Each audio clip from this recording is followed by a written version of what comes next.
Florida's faithful fort. A road trip to Fort Clinch State Park, even in the winter, this is a fantastic outing. Fort Clinch State Park is open 8 a.m. to sunset and located in Fernandina Beach, Florida, near Jacksonville. This was a military fort, so as you would expect, there were cannons across the walls toward the vast ocean. There were also rooms stocked with munitions.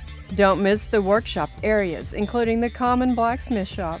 We also could enter the quartermaster's office and supply room filled with dozens and dozens of time period items on display. After paying the entrance fee, stop at the visitor center. The museum area is filled with phenomenal displays to enlighten visitors about the strategic fort perched on Amelia Island at the mouth of the Amelia River and the Atlantic Ocean to protect the Cumberland Sound. I enjoy looking for old photographs to see what these reconstructed historic places really look like. I was also intrigued at one of the unusual Civil War displays presented in a large gold frame. Let's go through the door to enter this United States seacoast fortification. Travel across America with me. Picture yourself in the year 1864.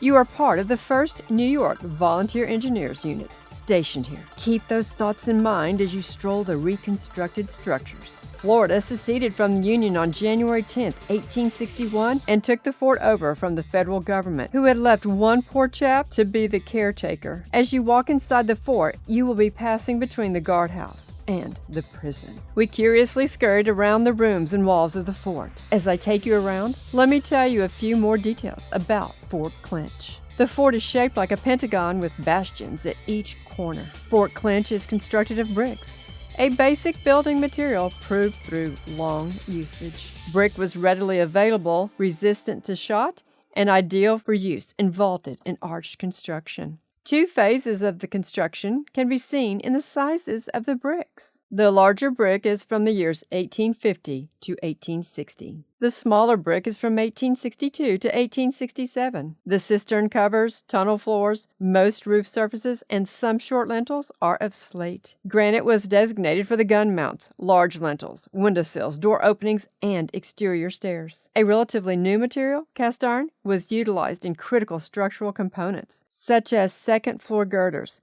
columns, and in the unique beam above the porch of the barracks. That was cast in sections and bolted together. Even though the fort was never fully armed, Fort Clinch was designed to mount 70 heavy guns. When federal troops were advancing into the area in early 1862, Robert E. Lee ordered Fort Clinch abandoned because Lee concluded that masonry forts were obsolete when faced with rifled cannon, such as those employed by the Union, which quickly reoccupied Fort Clinch. Don't miss my video on Fort Washington and the historic repercussions of a fort being abandoned. The link is provided below. The decision to give up the fort without a fight was ridiculed by some in the South, but the following month Lee's concerns proved best when Fort Pulaski, in not-so-far-away Savannah, Georgia, was pounded into surrender by Union's James rifled cannon and Parrott guns. A little more work was done on Fort Clinch after the war, but by 1869, it had been placed back into caretaker status. Units of the 6th U.S. Artillery re-garrisoned the fort in early 1898 thanks to the Spanish-American War. Fort Clinch escaped the concrete disfigurement fate of many U.S. coastal forts during the Endicott period for much the same reason that it was never entirely completed or armed. I have an example of Endicott period changes in my video on Fort Washington, which I just mentioned. The state of Florida bought the abandoned fort and its environs in 1935. Conservation and reconstruction of roads, buildings, and grounds were performed by the Civilian Conservation Corps Company 1420 between the years 1937 and 1942. The fort was used again during World War II to be supposedly a communications and security facility. What item has piqued your interest so far? Tell me in the comments below. If you see a soldier going about his duties, don't be afraid to ask questions about the lives they lead there stationed at Fort Clinch. We did. The soldier told us what he was doing and explained lots of details that brought the history of Fort Clinch to life. Everything else. What does that mean there? That sign? That has something to do with mules. The doors are awfully large. Do you know why? I'm sorry? Why are the doors so big?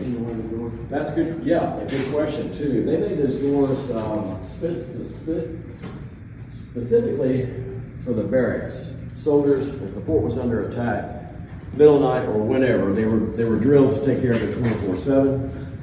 It was a chilly January day, and the fire in one of the rooms warmed us during our tour. We passed through the bakery near the Bastion Gallery, and the not-so-private privy was interesting. Please subscribe, and if you want to buy us a granola bar for our travels, our Cash App is on the screen and in the description below. Now back to the fort. This state has certainly done an excellent job of setting the stage for us to understand life at Fort Clinch.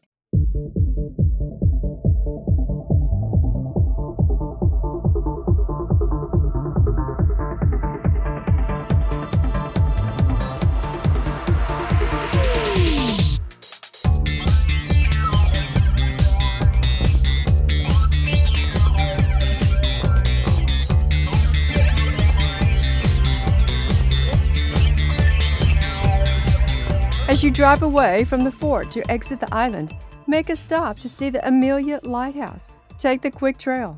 You can see the lighthouse, but there are high-spy viewing machines to get a better look. A couple bits of information about the Amelia Lighthouse. First, it was built in 1820 on South Cumberland Island, Georgia. Then in 1838 and 1839, it was dismantled and rebuilt there on Amelia Island. In 1903, the Frenzel lens was installed. In 1917, a red sector was added to Lantern Room to warn ships. In 1933, the light was electrified using a 1,000-watt bulb. In 1970, the light is automated, ending the need for a lighthouse keeper. And in 2001, ownership transferred from the U.S. Coast Guard to the city of Fernandina Beach. The original light was 1,500 candle power, fueled by sperm whale oil. And if you want to learn more about that, be sure to watch my video on New Bedford, Massachusetts, and Herman Melville and the sperm whale, all a part of amazing history. This lighthouse is the oldest documented structure on Amelia Island.